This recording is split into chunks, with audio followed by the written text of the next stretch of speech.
राहु जब से मेरी ज़िंदगी से गया है तब से मुझे लड़कों की शक्ल से भी नफ़रत हो गई है।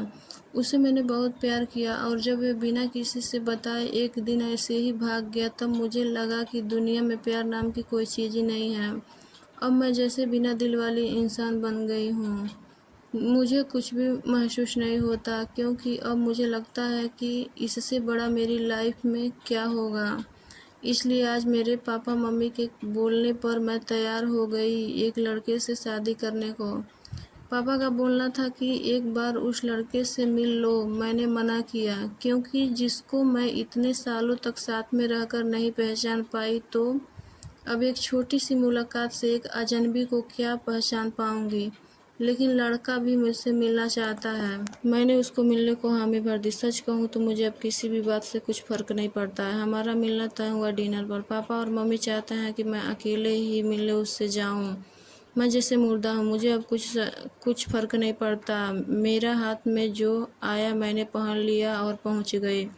देखा तो वे मेरे लिए वहाँ बैठा इंतज़ार कर रहा था। मुझे देखते ही मेरे पास आया और मेरा नाम पूछता है। सामने जाकर मैं उसके बैठ गई।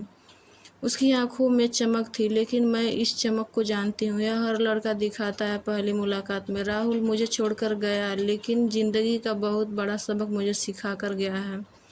वे लड़का मेरा मुंह उतरा देखकर मुझसे पूछता है क्या हुआ, सब ठीक है। मैंने भी उसे जवाब दिया मेरी थोड़ी तबीयत खराब है। वे बोला कि आप फिर आज क्यों मिलने आए, हम फिर कभी और भी डिनर कर सकते थे। बात तो वे अच्छी कर रहा था लेकिन अच्छी बातें लड़कों की कितनी जल्दी बदल जाती है उसका अंदाज़ा मुझे अब अच्छी तरह है।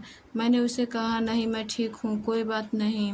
खाना मेरी पसंद का ऑर्डर किया। फिर अचानक उसको किसी का फ़ोन आया और जब फ़ोन पर उसने बात की तो मैंने तय कर लिया कि अब मैं इससे शादी नहीं करूँगी। फ़ोन पर उसने अपना नाम बताया सामने वाले को और यह वही नाम था जिसे मैं अब कभी सुनना नहीं चाहती थी। उसका नाम भी राहुल था। मैं भी हैरान थी।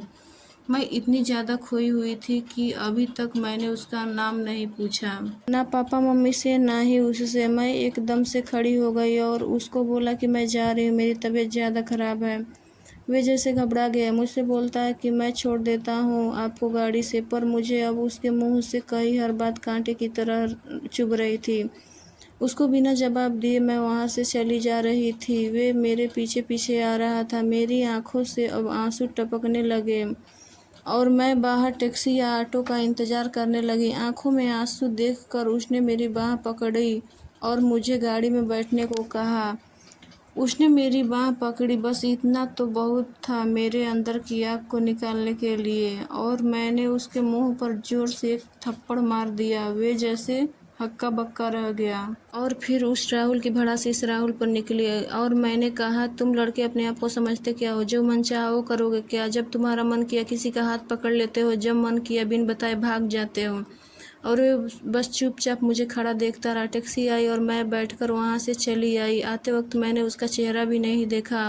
अपने कमरे में आने के बाद 1 घंटा मैं और रोई। पापा मम्मी को कुछ नहीं बताया। सुबह मैं जगी, लेकिन सच बताऊं तो रात को जो भी मैंने किया उसका मुझे कोई अफसोस नहीं हो रहा था। मुझे लग रहा था कि यह थप्पड़ मैंने उसी राहुल को मारा है। थोड़ी देर बाद ही बाहर हॉल से मुझे आवाज़ आने लगी, मम्मी मेरा दरवाज़ा बजा रही है। मैंने दरवाज़ा खोला। मम्मी बोलती हैं कि राहुल आया है अपने मम्मी पापा के साथ, जल्दी तैयार होकर नीचे आ जा। मुझे पता चल गया था कि वे ज़रूर कल रात की बात करने आया होगा, लेकिन मुझे कोई डर नहीं था। मैं नीचे गई। राहुल बैठा हुआ था। उसने मुझे देखा। मेरी मम्मी किचन में थी इसलिए मैं किचन में चली गई।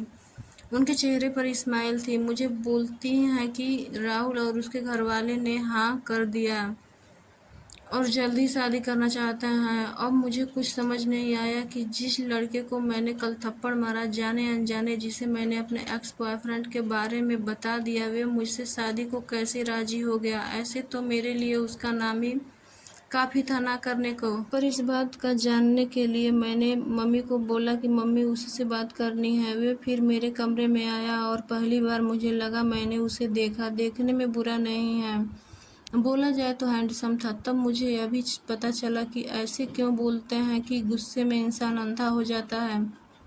मेरे बिना सवाल किए उसने बोलना शुरू कर दिया। वे बोला कि मुझे पता है कि आपके साथ पहले शायद धोखा हुआ है और किस हद तक आप सच्ची हैं यह भी मुझे कल रात पता चल गया। इसलिए मुझे आपसे कल रात ही प्यार हो गया और मैं चाहता हूँ कि आप मुझे मौका दें आपको गलत साबित करने का कि सभी लड़के एक जैसे नहीं होते। उसकी यह बात सुनकर मैं ना नहीं कर सकी।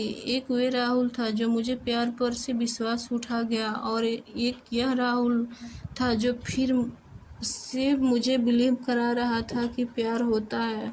तो दोस्तों यह कहानी आपको कैसी लगी कमेंट करके ज़रूर बताएं और इस कहानी को अपने दोस्तों के साथ शेयर ज़रूर करें। धन्यवाद।